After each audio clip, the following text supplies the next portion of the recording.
Жаңылыктардын алдында кыскача тааныштырабыз. Сойкулук менен алектенгендердин дагы бир тамыры үзүлдү. Кармалгандардын жаштары бир топко эле барып калыптыр. Бул жол менен тапкан акчаны бала чакасына кантип берет? Ой пикириңизди комментарийге албетте калтыра кетиңиздер. 2 жаштын ортосунда кызганычтан уруш чыгып, аялын бир нече жолу бычактап салды. Ушулар жана башка жаңылыктар түрмөгө. Видеонун астындагы үйдө караган бармакчаны албетте басып коюңуз. Ошондо гана сиздер Кыргызстанда жана башка өлкөлөрдө болуп жаткан акыркы жаңылыктардан кабардар болуп турасыздар. Кыздарды унаа менен жеткирип, Кой Ташта сойкукана уюштурууга шектелген жигиттер кармалды. Интим кызматын көрсөткөн жай уюштурган деген чек менен 2 адам кармалды.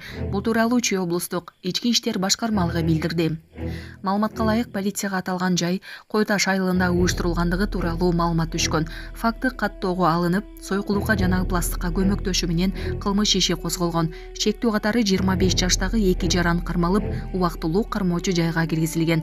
Тергөөдө алар сутенерлук кылары аныкталган. Тагыраагы жигиттер кыздарды Чүй жана Бишкек аймагындагы кардарларга унаа менен жеткирип турушкан.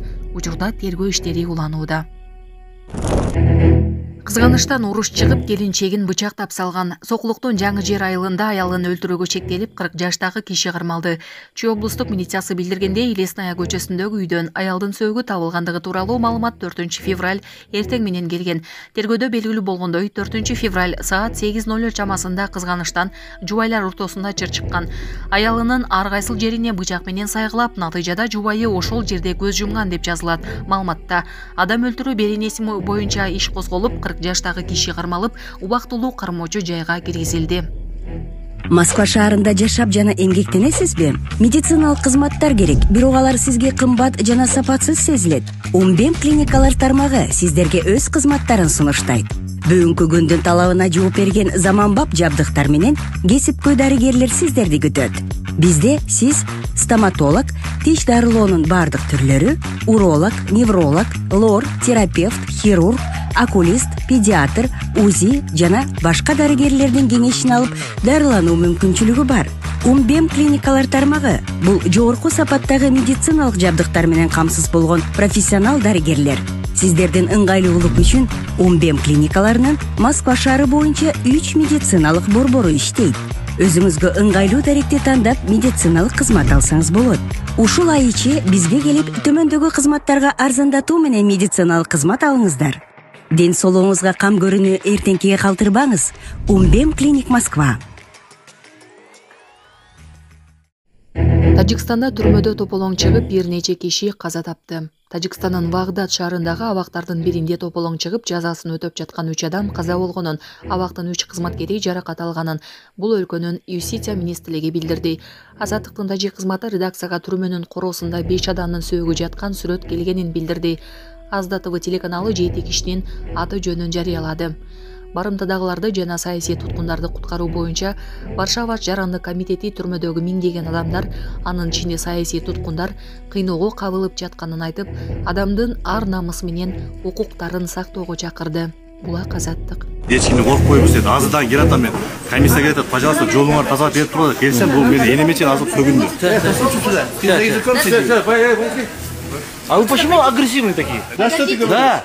Ну, почему агрессивный такой? Вы меня послушайте. Да что ты говоришь? Пугает моих сотрудников здесь. Я видел. Я приходить буду каждый четверг. Я принципиально буду сюда приходить. То, что вы пугаете сотрудников моих, это неправильно.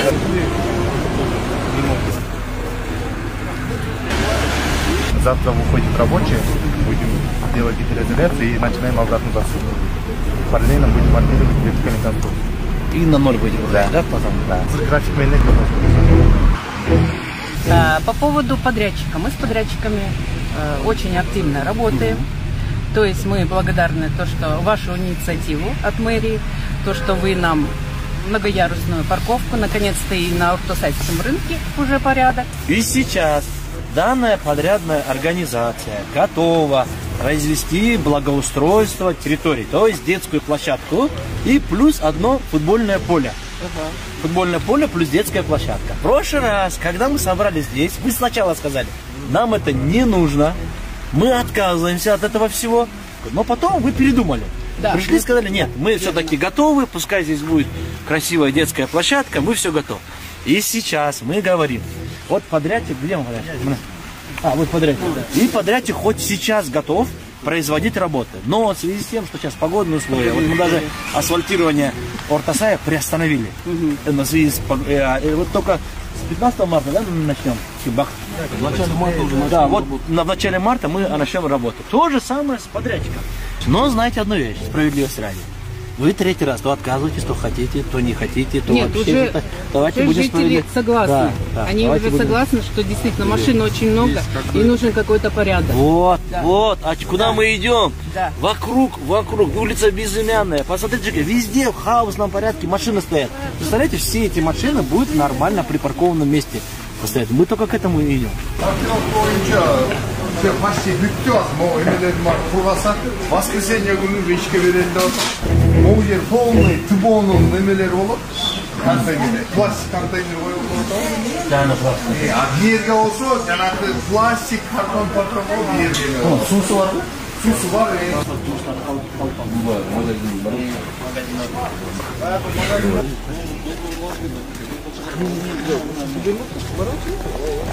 Молодец, Тарель. Так таза болуп калды. МСП. Жаныбек Аман. Бир МСП жетишпейт, однозначно. Экинчи МСП. Основной населенияны ал үстүндө население менен анан берки менен основной базардын бияка. А мояктын документтери эмне болуп атат? Все даярбы? Можно строить? Делают сейчас. Бул жактыкы уже кече күнү сүйлөшкөнбүз. Бул жактыкын уже даярла, суусун, свет эмесин, канализация полный жанын өткөн жерлер бар, көргөзүп уже баары сүйлөшкөнбүз. Канализациясы да бар. Бир күнү бир да эки да нан сата албай атабыз да. Ошого биз бир проход полный пустой турат, аякта ящик машиктер турат. Ошо жакты бошотуп бериңиз деп эле биз ошол маселе менен барганбыз биз чындыгында. Ал кайсы базарда экен? Мына базарда бул. Биз нанга атайын тазараак проход бердик, чаң болбосун деп. Овощной доказывать, овощной картошканы сиркизип нанга түшөт. Ошон үчүн санаписация жооп бербеген үчүн биз буларга жооп бере турган жака койгонбуз. Ал жака невозможно, булар түшүнбөй атат. Азыр Сейчас, подождите, санаписация бар. Ана. Правильно говорит? Азыр бар. Он правильно говорит он. Андай норма барбы? Да, бар, есть такой норма. Азыр жолго турган булар негизи тек турушат. Азыр биз булар менен өздөшөбүз, комиссиядан келишип, эмне кылат деп. Базар как здесь стоял? Где? Вот это был цветочный ряд. Вот. У меня стаж, если собрать, такого стажа никого нет здесь. У меня родители стояли. Я уже стою 50 лет. Вот этот ящик, зимний ящик, мы здесь стоим. Теперь ко мне на место пройдите. Молодой человек, отойдите, пожалуйста, и не снимайте. Куда пройдите ко мне? Так. А вы почему агрессивные такие? Нет, а вы почему агрессивные? Я такой есть, такой есть. Нет, подождите, а нужно милицию вызовем. Подождите, за первый сейчас? Я вас заберу сейчас отсюда. Да что ты говоришь? Да. Подождите, послушайте меня. По-человечески только говорите. Не пугайте никого здесь. Не пугайте. Здесь общественное место. Я считаю, көлгө бийикте астында, гелендин астында тегиз койсо нарттан көрүнөт. Аны проходду босоткула дедим. Сен көрсүң, силер ичине туруп байлап бергиле. Но проходду тазалайлы дедим мен. Бир жумадан бери кайрылып атам булардан. Анан каалаган жериңе бар деди. Биз эч кимди коркпойбуз деди. Азырдан келатам мен. Комиссия келет, пожалуйста, жолуңарды тазалап берип тура деп келсем, бул мени энеме чейин азыр сөгүндү. Сөгүндү, мен азыр экөөбүз бирде элдер ажырап калды биздичи. Мен бул проходду эле тазалап койгон деп атам. Сетпен мына нанга иши кирип жатат. Эки адам батабыз. А теперь повернитесь. Подождите. Но мы послушали вас. Подождите. Нет, повернитесь сюда. Меня зовут Осепа, вы сюда повернитесь. Подождите, вот пускай договорит человек. Здесь химикат. Дайте договорить человек. Здесь рис, здесь картошка. И как они здесь лепешки будут торговать? Где самые станции, где гигиена? Санаписация келсин, гүл кайсыл жерде сатылыш керек. Если что, химикат болсо, базар үчүн сатылганга мен тыюу салам. Болду. Бүгүндөн баштап мен мына сизге кайрылып атам, сизге кайрылып жазам. Базар ичинде химикат дешип атат, химикат сатылганга мен тыюу салам. Вот смотрите, продавцы, ваши взаимоотношения с базаром мэрия регулировать не будет. Это частный субъект. Это он собственник этого базара. Мэрия здесь присутствует только лишь для того, чтобы соблюдались пожарная безопасность, санитарные нормы. Проход то, бирда, сода, мызанды, сода, батламан сода, болбой. Ошол себептен можер болобу, акырдан соданы кылгыла. Мына базар ээси менен сүйлөшкүлө. Ал чечет. Бизге ошол маселе менен сураныч кайрылбагыла. Элестеп коюн, мен азыр менин укугум да жок, мэриянын укугу да жок. Мен азыр алып туруп бул орунду бияка берсем, эртең чыр-чатак болуп калат. Мына базар ээси менен ошол маселени чечкиле. Мореке проход боюнча ЦГЦ предписание бергиле. Имеет право, не имеет права. Не имеет десе, болбосо анда алып салды. Имеет десе тура берсин. Мыйзам боюнча болот. Хорошо?